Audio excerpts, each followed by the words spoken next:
Joy to the World uses words by English hymn writer Isaac Watts. The song was first published in 1719 in Watts' collection, The Songs of David. Ironically, the song does not depict the birth of Christ, but was originally intended to depict Christ's coming. The music was adapted and arranged to Watts' lyrics by Lowell Mason in 1839 from an older melody believed to have originated from G.F. Handel's, not least because the theme of the refrain, "In Heaven and Nature Sing," appears in the orchestral opening accompaniment of the recitative "Comfort Ye, Hail Messiah," but also the first four notes match the beginning of the choruses, "Lift up your heads and glory to the God," from the same oratorio. However, Handel did not compose the entire tune. As of the late 20th century, Joy to the World is the most published carol in North America. It is also credited as being the most widely recognized carol worldwide. Almost after 300 years, the carol continues to bring joy to audiences the world over.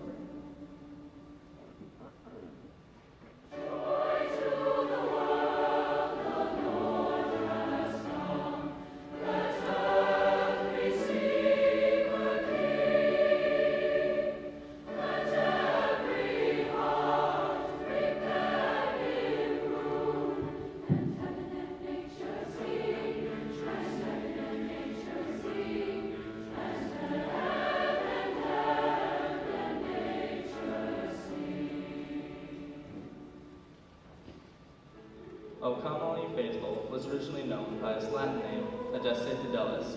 The history of this famous carol is clouded in mystery. The carol has been attributed to John Francis Wade, G.F. Handel, King John IV of Portugal, and John Reading.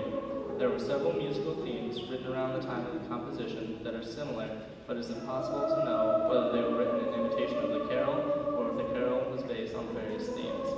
Mystery also surrounds the text, although it is commonly believed that the text was written by an order of monks. The original text consisted of 4 Latin verses. The words were translated into English in 1744 and published in 1751. Additional verses were later added. The carol has also been interpreted as a Jacobite birth ode to Bonnie Prince Charlie. Scholars claim that the carol has a secret political code that can be deciphered by the faithful Jacobites, with Bethlehem, the common Jacobite cipher for England, and Regium Angelorum upon on angels and English. John Francis Wade had fled to France after the Jacobite Rising of 1745 was crushed. From 1740s to the 1770s, the earliest forms of the carol commonly appeared in English Roman Catholic liturgical books. In the books by Wade, it was often decorated with Jacobite floral imagery, as were other liturgical texts with coded Jacobite meanings.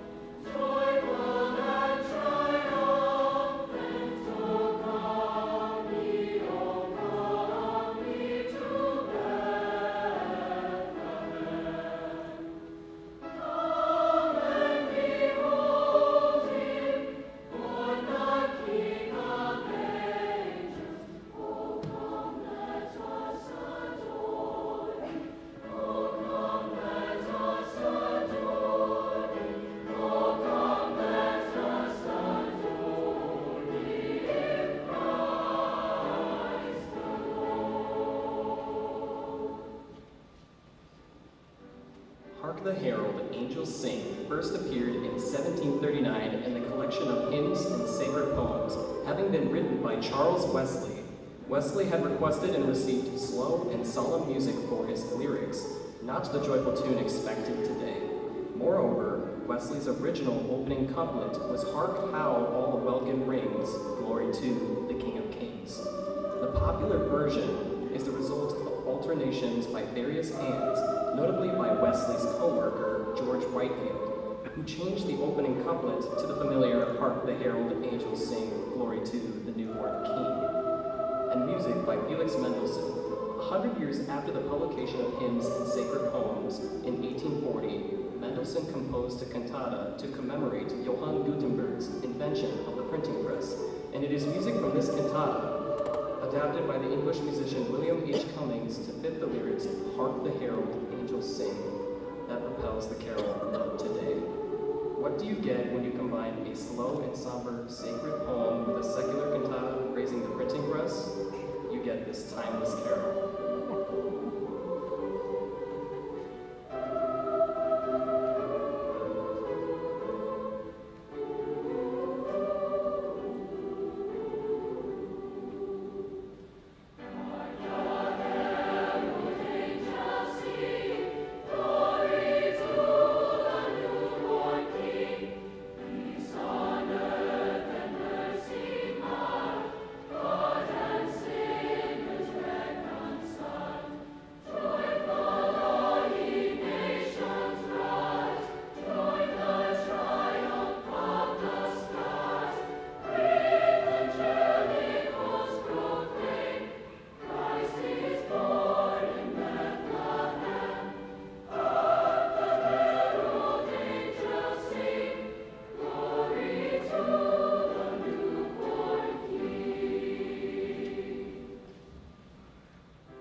Silent Night was first performed on Christmas Eve, 1818, at St. Nicholas Parish Church in Oberndorf, a village on the Sulzach River. The young priest, Father Joseph Moore, had come to Oberndorf the year before.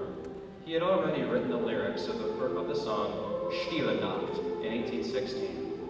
The melody was composed by Franz Xavier Gruber, a schoolmaster and organist in the nearby village of Arnsdorf. Before Christmas Eve, Moore brought the words to Gruber and asked him to compose a melody and a guitar accompaniment for the church service. Both performed the carol during the Mass on the night of December 24th, 1818. Today, the carol has been arranged in a variety of different styles and has been translated into over 140 languages. But perhaps the greatest story associated with this carol comes from the year 1914. 100 years ago this year, during World War I, roughly 100,000 British, French, and German troops were involved in the unofficial cessations of hostility along the Western Front. The first truce started on Christmas Eve, 1914, when German troops decorated the area around their trenches. They placed candles on their trenches and Christmas trees, then continued the celebration by singing carols. At one point, the Germans began singing Silent Night in their native tongue. As the British and French soldiers recognized the tune, they joined in singing with them in English and French. Afterwards, the sides shouted Christmas greetings to each other. Soon after, there were excursions across no man's land, where small gifts were exchanged, such as food and tobacco, and souvenirs, such as buttons and hats.